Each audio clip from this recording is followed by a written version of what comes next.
नमस्कार दोस्तों।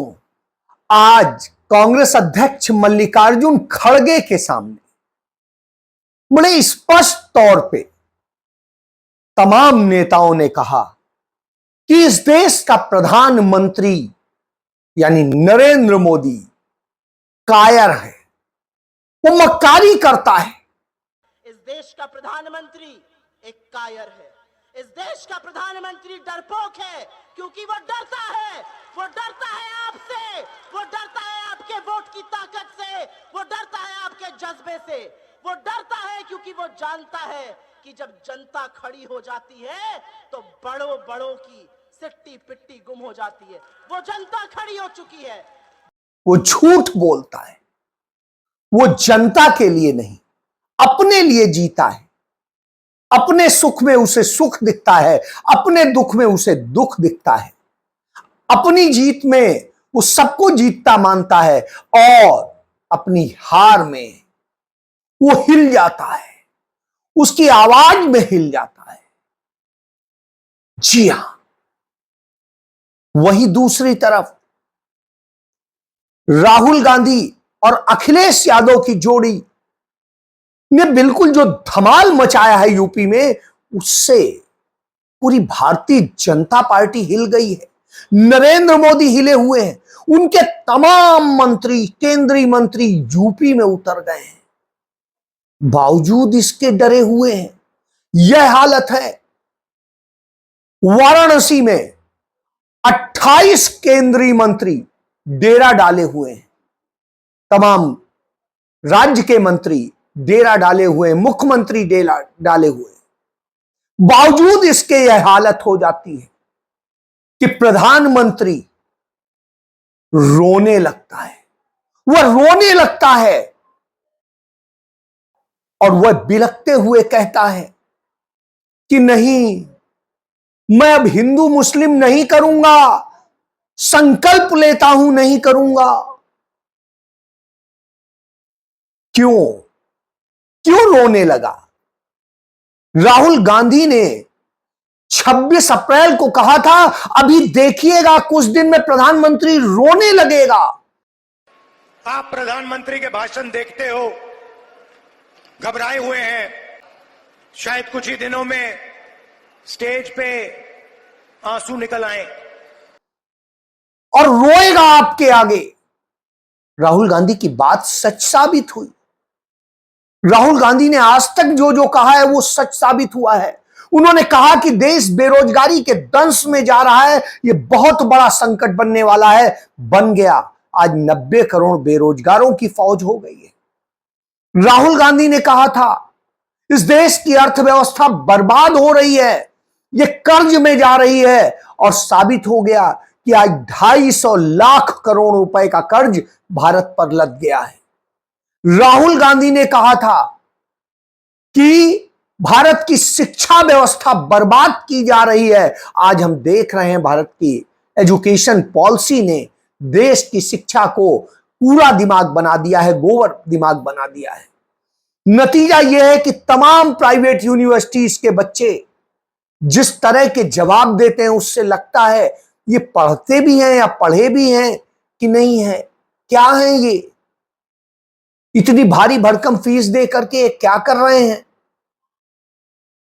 राहुल गांधी ने कहा था, कोरोना का संकट आने वाला है, जल्दी इंतजाम कर लीजिए, नहीं तो यह हालत हो जाएगी।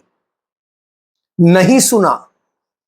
नतीजा यह हुआ कि देश बुरी स्थिति में फंस गया। राहुल गांधी ने कहा, इंतजाम करिए, पहले सारे इंतजाम हो जाएं तब लॉकडाउन कीजिए, लेकिन नहीं माना। तमाम लोग चलते चलते मर गए। 50 लाख लोग मर गए दवाओं और दूसरे तमाम सारे संकटों से। राहुल गांधी ने कहा था, फुल एग्जामिन कर लीजिए तब वैक्सीन लगाइए, लेकिन इलेक्टोरल बॉन्ड लेकर के वैक्सीन लगाने का काम दे दिया गया। नतीजा क्या हुआ कि लोग आज वैक्सीन के साइड इफेक्ट से मर रहे हैं, पागल हो रहे हैं, मानसिक परेशानियां हो गई हैं। तमाम दवाएं जो 100 रुपए की होती थी वो 300 की हो गई। क्यों? क्योंकि उन कंपनियों ने इलेक्टोरल बॉन्ड दे दिए मोदी को, और उसके बाद में स्थिति यह हुई कि नकली दवाएं बनाने वालों ने दे दिया, गाय का मांस बेचने वाली कंपनियों ने दे दिया, जो गौकसी करती हैं, सब छूट दे दी गई। राहुल गांधी ने हर मुद्दे पर बोला। उन्होंने कहा किसानों के साथ खिलवाड़ मत कीजिए, किसान हमारे देश की रीढ़ है, लेकिन 3 काले कानून ला करके किसानों को के ऊपर लाद दिए गए। 700 किसान से अधिक मर गया, लेकिन किसी को होश नहीं है। किसान आज तक आंदोलित है। जिस तरीके से तमाम अदानी अंबानी जैसे लोगों को तमाम एयरपोर्ट, तमाम बंदरगाह, तमाम दूसरे हर धंधा दे दिया गया, चाहे बिजली हो, चाहे सड़क हो, चाहे पानी हो, चाहे कुछ हो, गंगा सफाई तक का दे दिया गया। तो वाराणसी में 20 नाले गंदा पानी गंगा जी में छोड़ रहे हैं, जिस गंगा में हम कहते हैं नहा के पवित्र हो जाएंगे, उस गंगा को गंदा कर रहे हैं। आज नरेंद्र मोदी अपना नामांकन दाखिल करने के लिए जब वहां थे तो गंगा की आरती कर रहे थे। पूरा बनारस 2 दिनों से कैद कर दिया गया है। हालात यह है कि वहां परिंदा भी पर न माने पाए। यह हालत जब कर दी गई हो, आप समझ सकते हैं, सब काम धंधा सब कुछ बंद है, पढ़ाई बंद है, एजुकेशनल इंस्टीट्यूट बंद कर दिए गए हैं, सब बंद कर दिए गए। क्यों? क्योंकि बादशाह आ रहे हैं। बादशाह सलामत यहां पर सड़क पर चलेंगे, वो भी पैदल नहीं, चंद किलोमीटर गाड़ी से चलेंगे और कहेंगे रोड शो कर रहे हैं। बादशाह सलामत अपने दर्शन देंगे, और उसके लिए तमाम सारे लोग, तमाम को, अफसरों को लगाया गया कि बटोर बटोर के लाओ, लोगों को ड्रेस पहनाओ और वो करो।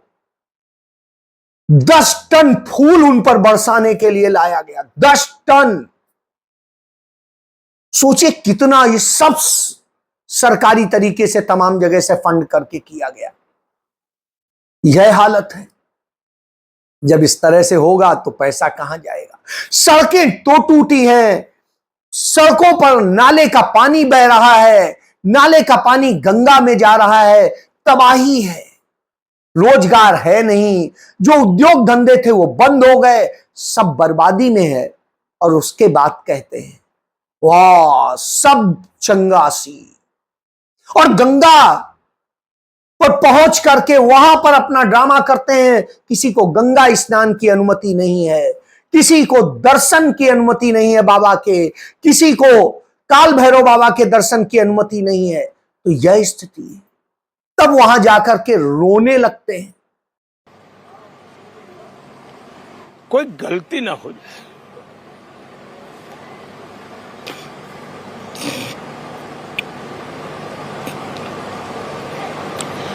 दूसरा मेरे मन में भाव रहता है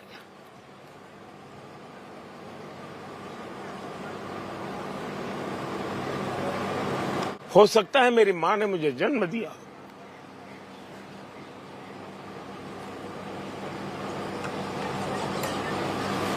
देखिए इसको क्या कहूंगा मैं।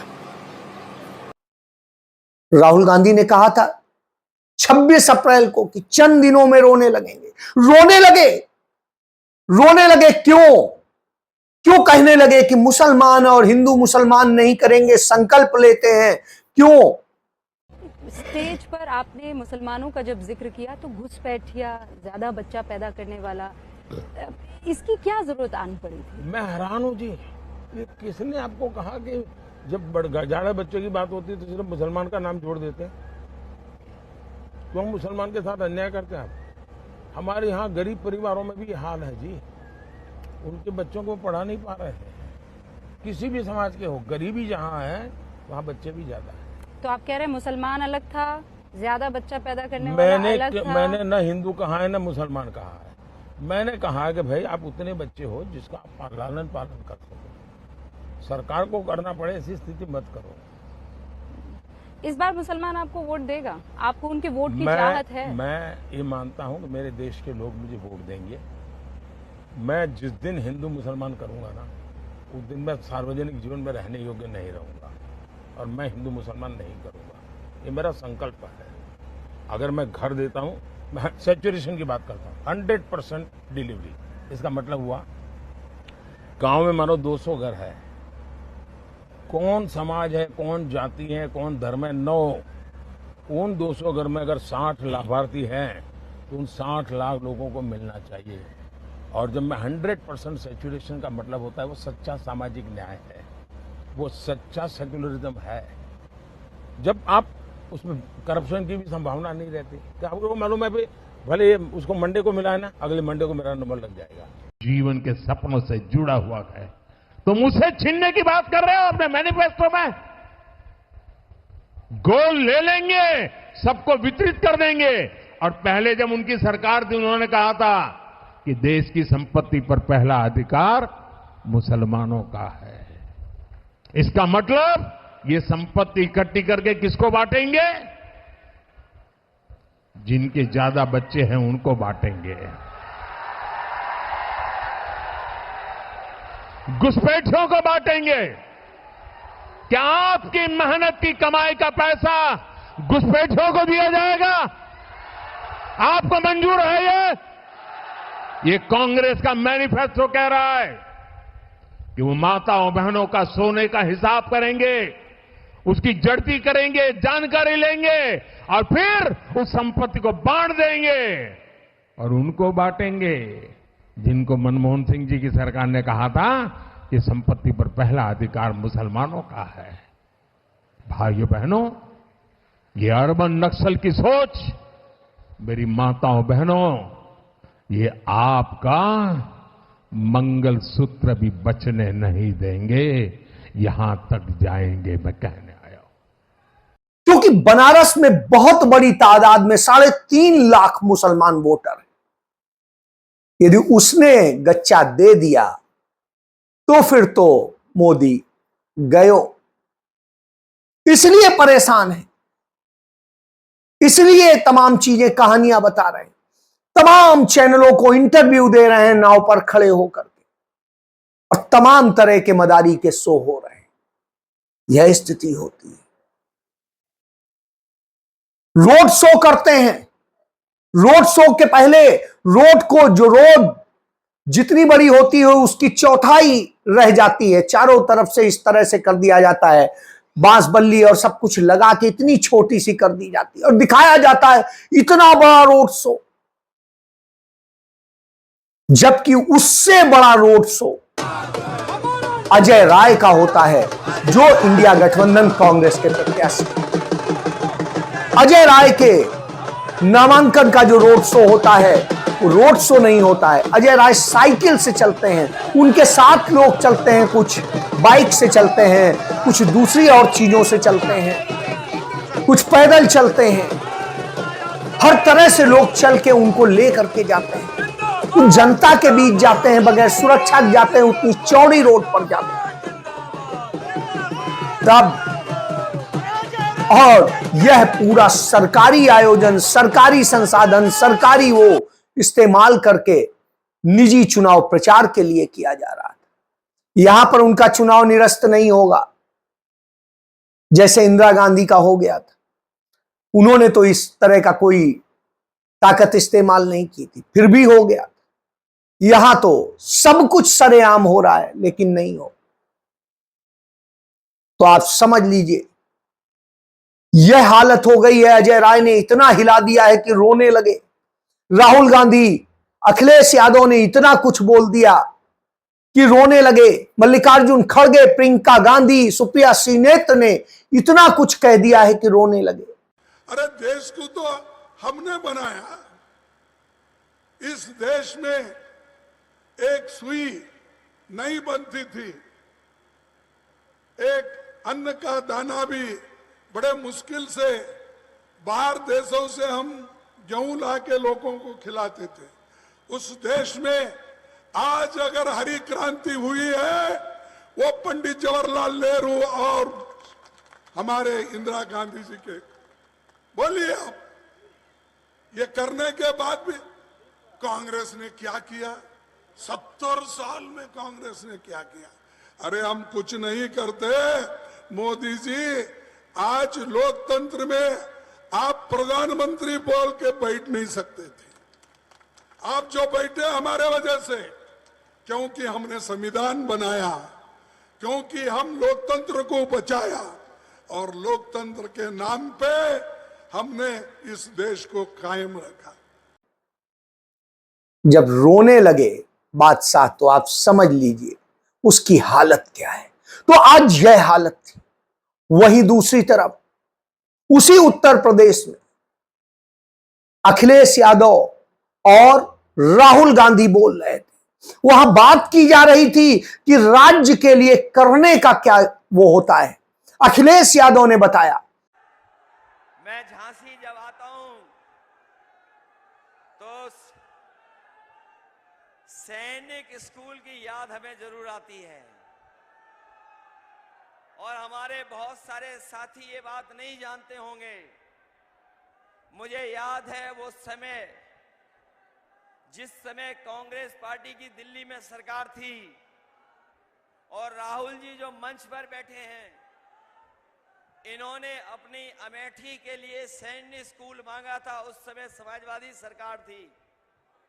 मैंने उस समय कांग्रेस पार्टी के नेताओं से कहा कि आप अगर सैनिक स्कूल मांग रहे हैं तो उत्तर प्रदेश में एक सैनिक स्कूल से काम नहीं चलेगा, आपको और सैनिक स्कूल देने पड़ेंगे।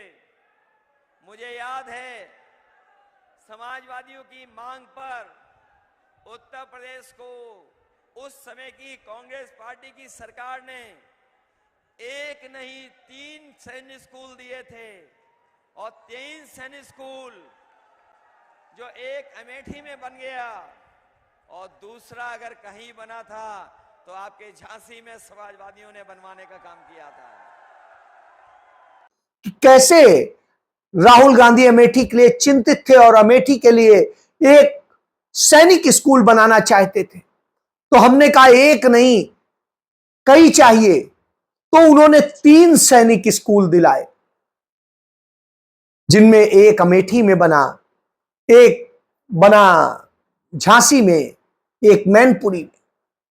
तो आप इससे समझ सकते हैं यह सोच होती थी, करने की सोच थी। नौकरियों की बात थी, नौकरियों में धड़ाधड़ भर्तियां हो रही थी, तमाम तरह से पक्की नौकरियां दी जा रही थी। आज अग्निवीर बना के लोगों को मारा जा रहा है। अग्निवीर मर जाता है तो उसे शहीद तक का दर्जा नहीं दिया जाता है। यह हालत हो गई है। अग्निवीर योजना को हम उठा के कूड़ेदान में फेंक देंगे। ये 2 शहीद हमें नहीं चाहिए। एक शहीद को शहीद का दर्जा मिलेगा, दूसरे को शहीद का दर्जा नहीं मिलेगा। एक शहीद को पेंशन मिलेगी, दूसरे शहीद को पेंशन नहीं मिलेगी। एक शहीद के परिवार की रक्षा होगी, दूसरे शहीद के परिवार की रक्षा नहीं होगी। ये हमें नहीं चाहिए। अग्निवीर योजना को फाड़ के डस्टबिन में फेंकने जा रहे हैं।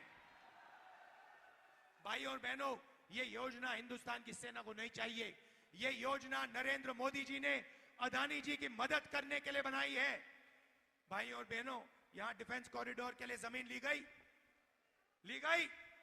आपको वायदा किया गया था कि यहां पे डिफेंस मैन्युफैक्चरिंग शुरू होगी, हुई नहीं। अदानी जैसे लोगों को जमीन दी, मगर यहां पे कुछ मैन्युफैक्चरिंग शुरू नहीं की, कोई फैक्ट्री शुरू नहीं की। आपका यहां पे नरेंद्र मोदी ने, अमित शाह ने बेवकूफ बनाया है। यह हालत कर दी है नरेंद्र मोदी ने।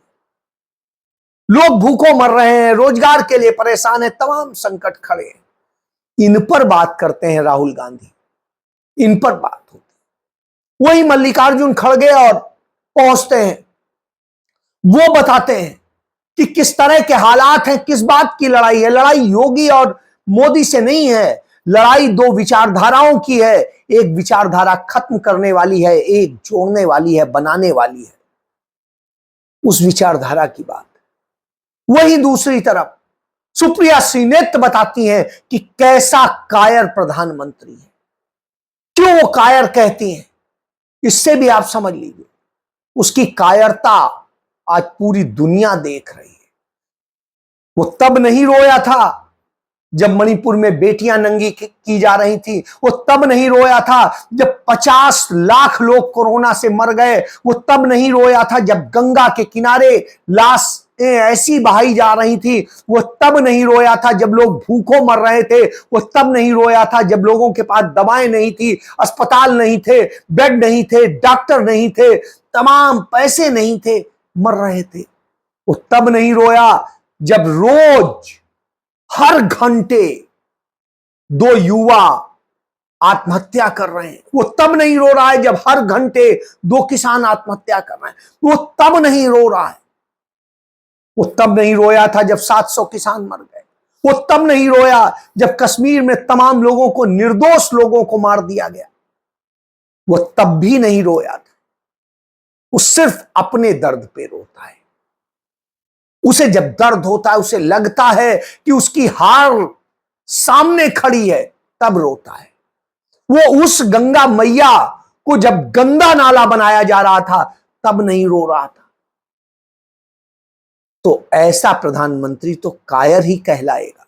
वो तब भी नहीं रोया था जब काशी कॉरिडोर के नाम पे कई 100 मंदिर, कई 100 साल पुराने मंदिर तोड़े जा रहे थे। बाबा विश्वनाथ की कचहरी तोड़ी जा रही थी, शनिदेव का मंदिर तोड़ा जा रहा था, तोड़े गए तमाम सारे मंदिर। तब नहीं रोया।